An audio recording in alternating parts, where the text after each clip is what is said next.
Sarah Huckabee-Sanders, you know, that lying sack of press person, whatever you want to call her. I'm not making a fat joke by calling her a sack. She's just a sack full of lies. I mean, everything she says is look.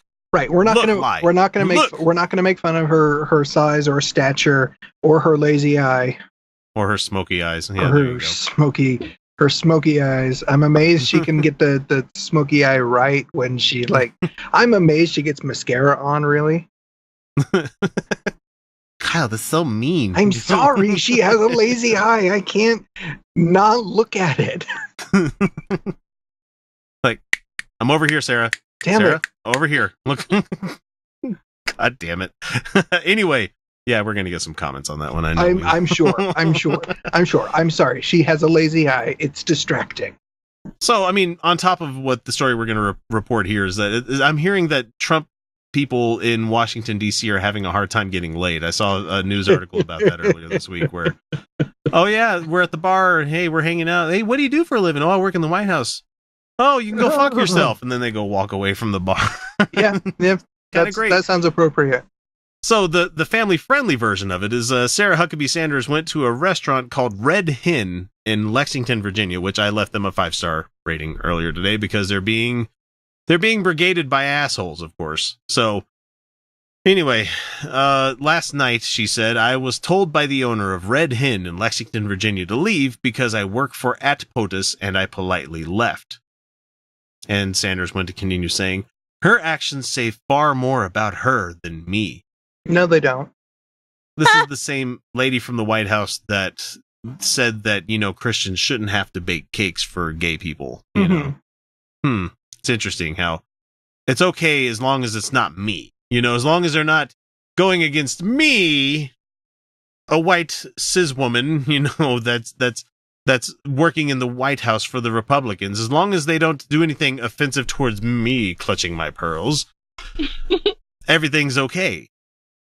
No, you got a taste of your own fucking medicine, and I'm loving every minute of it because she says here, Sanders says, I always do my best. Oh, sorry, we need to do the Heath Enright version of it. I always do my best to treat people, including those I disagree with, respectfully, and will continue to do so. And the interesting enough is that she sent this out on her official, press secretary Twitter account, which, come to find out, is against ethic rules. Of course it is. You know, I mean, they're going to be fucking stopped anytime soon in the White House, you know, with all the ethics that they never fucking follow on anything else. So I find it funny that this kind of thing happened.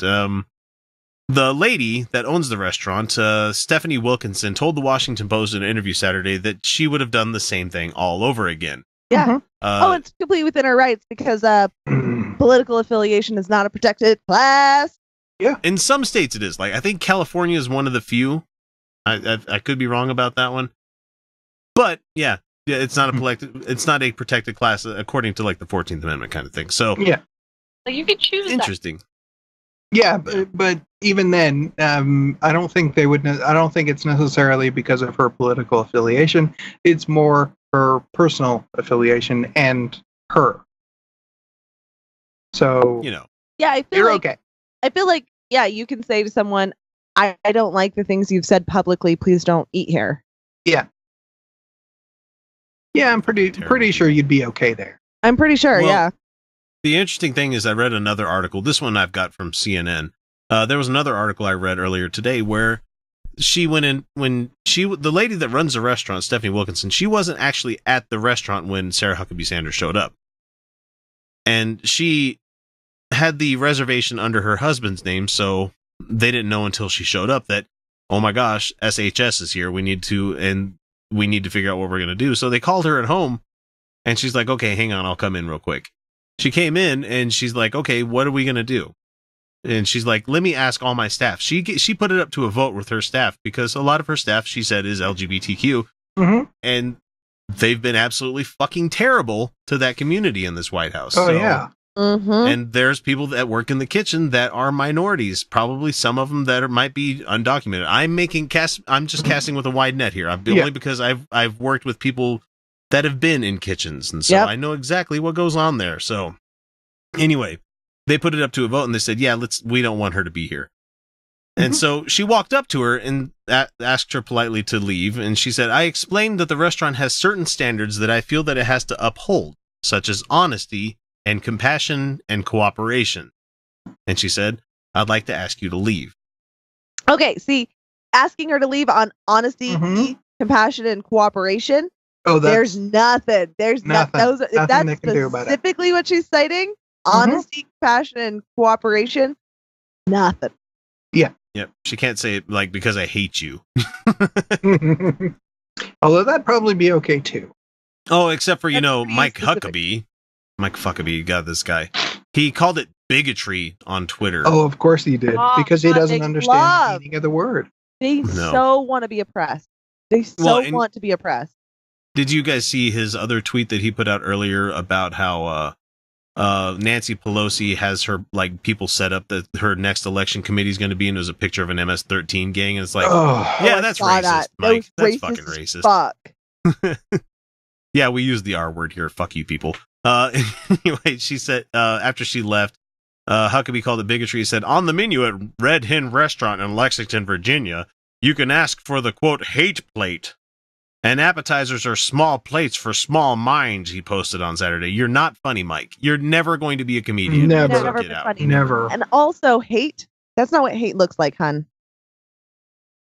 Yeah, they didn't say, get the fuck out. They didn't hate her out of the store. They said, please leave.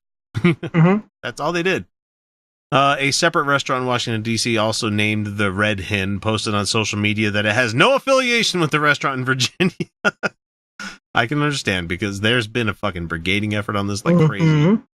Yelp reviewers, Facebook users had confused the D.C. Italian restaurant for the Virginia American restaurant that Sanders was turned away from. Of course, because these people are geographically challenged. Now, as Kyle was saying earlier, other officials have been confronted over the Trump administration's immigration policy as they dined out earlier this week. Just Tuesday night, protesters booed and shouted at the Department of Homeland Secretary Kirstjen Nielsen as she dined at a Mexican restaurant in D.C. She went to a Mexican restaurant. The fuck do you think? Oh, and Stephen Miller did it too. If you want to hear some fun stuff, go listen to our patron show this week. We talk about 21 reasons why he's an asshole. And one of them was the immigration thing that's going on, and not another one was him trying to go out for Mexican food this week as well. God, these people have such fucking nerve, Also, Mexican food on the East Coast. So, just maybe it's better than it used to be.